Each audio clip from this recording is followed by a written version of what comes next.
বাংলাদেশের দক্ষিণ পশ্চিমে বিস্তৃত এক রহস্যময় প্রাকৃতিক জগৎ সুন্দরবন। পৃথিবীর সবচেয়ে বড় ম্যানগ্রোভ বন এবং ইউনেস্কো ঘোষিত একটি বিশ্ব ঐতিহ্য।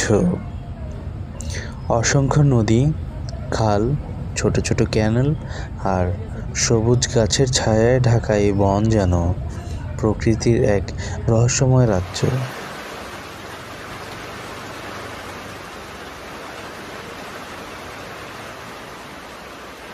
আমাদের যাত্রা শুরু হয় মংলাঘাট থেকে, কিন্তু প্রকৃতিরও যেন একটা নিজের পরিকল্পনা ছিল। আমরা পৌঁছানোর কিছুক্ষণ পরেই শুরু হয়ে যায় টানা বৃষ্টি। মংলাঘাটের সেই মুহূর্তটা ছিল বেশ অন্যরকম। চারপাশে নদী, আকাশ জুড়ে মেঘ আর টিপটিপ বৃষ্টি। বৃষ্টির কারণে আমরা কিছুটা সময় ঘাটে আটকে ছিলাম, তবে অপেক্ষারও একটা আলাদা আনন্দ আছে।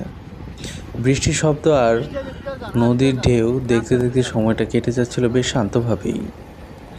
অবশেষে বৃষ্টি কিছুটা কমলে আমরা উঠে পড়ি আমাদের বোটে। বৃষ্টির মধ্যে শুরু হয় আমাদের বোট জার্নি। নদীর উপর দিয়ে ধীরে ধীরে এগিয়ে যাচ্ছিল আমাদের বোট। চারপাশে কুয়াশা আর বৃষ্টির ফোঁটা মিলিয়ে এক অপূর্ব দৃশ্য। যত সামনে এগোচ্ছিলাম ততই প্রকৃতি যেন আরো কাছাকাছি এসেছিল।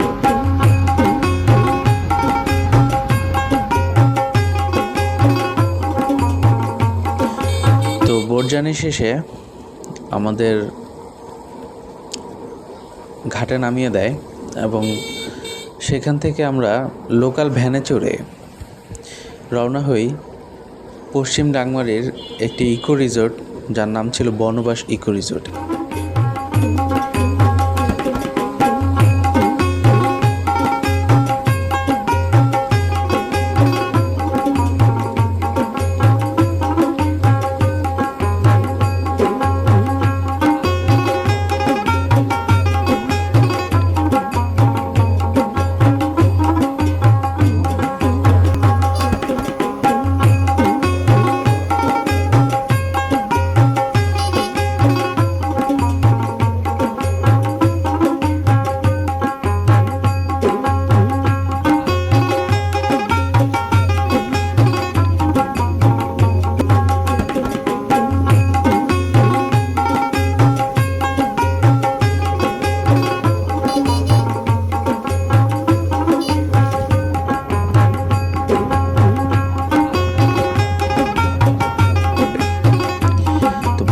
ইকো রিসোর্টে আমরা আগে থেকেই রিসোর্ট বুকিং করে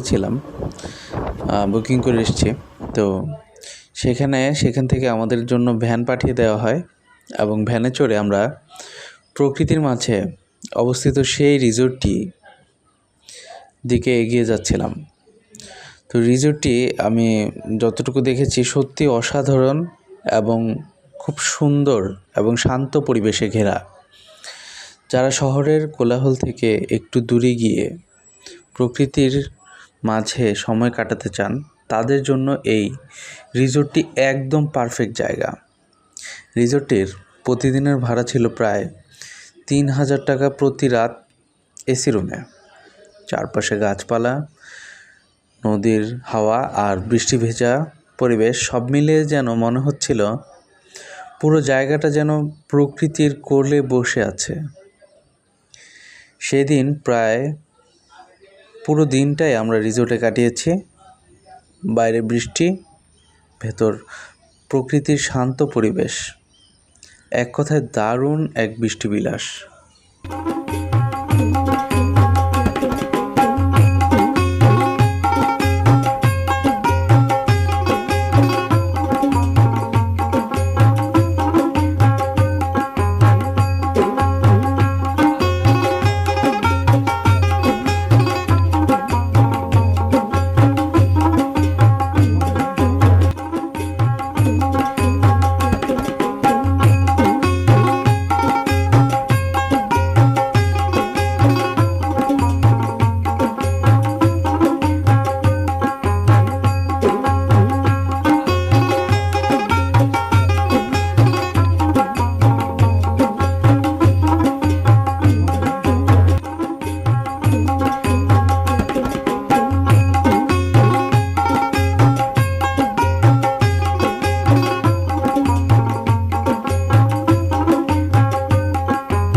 পরের দিন আমরা যাই করমজল ঘুরতে। আপনারা নিশ্চয়ই করমজল চেনেন, কারণ করমজল হচ্ছে সুন্দরবনের একটি জনপ্রিয় পর্যটন স্পট। এখানে বন বিভাগের তত্ত্বাবধানে কিছু বন্যপ্রাণী সংরক্ষণ করা হয়, যেমন সেখানে গেলে দেখতে পাবেন বানর থেকে শুরু করে চিত্রা হরিণ, কুমিরসহ নানা প্রজাতির প্রাণী। এখানে আমরা দেখতে গিয়েছিলাম বিভিন্ন রকমের গাছপালা, ওখানে অনেক রকমের গাছ সংরক্ষণ করা আছে এবং অনেক রকমের বিচিত্র প্রাণী সংরক্ষণাগার। হরিণগুলোকে কাছ থেকে দেখতে সত্যি অসাধারণ এক অনুভূতি। চারপাশে সবুজ গাছ, পাখির ডাক আর শান্ত পরিবেশ, সব মিলিয়ে সময়টা খুব সুন্দরভাবে কেটে যাচ্ছে। প্রকৃতির সুন্দর উপভোগ করতে করতে আমরা আবার ফিরে আসি আমাদের রিসোর্টে।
এই ট্যুরের সবচেয়ে মজার এবং স্মরণীয় অংশ ছিল পশ্চিম ডাংমারি গ্রাম ঘুরে দেখা। আমি সেখানে গ্রামের মানুষের বাড়িতে গিয়েছিলাম, তাদের সাথে কথা বলেছি, তাদের জীবনযাপন খুব সহজ সরল, কিন্তু তাদের আতিথেয়তা ছিল অসাধারণ। তারা আমাদের খুব আন্তরিকভাবে আপ্যায়ন করেছে। গ্রামের মানুষের সেই আন্তরিকতা এবং হাসি মুখ আজও মনে পড়ে। সুন্দরবনের প্রকৃতির পাশাপাশি এখানকার মানুষও এই জায়গাটাকে আরও বিশেষ করে তুলেছে। এভাবেই শেষ হয় আমাদের সুন্দরবন ট্যুর। এই ট্যুরে আমরা হয়তো বাঘমামাকে দেখতে পাইনি, কিন্তু পেয়েছি প্রকৃতির অসাধারণ সৌন্দর্য, পেয়েছি মানুষের ভালোবাসা এবং কিছু স্মরণীয় মুহূর্ত।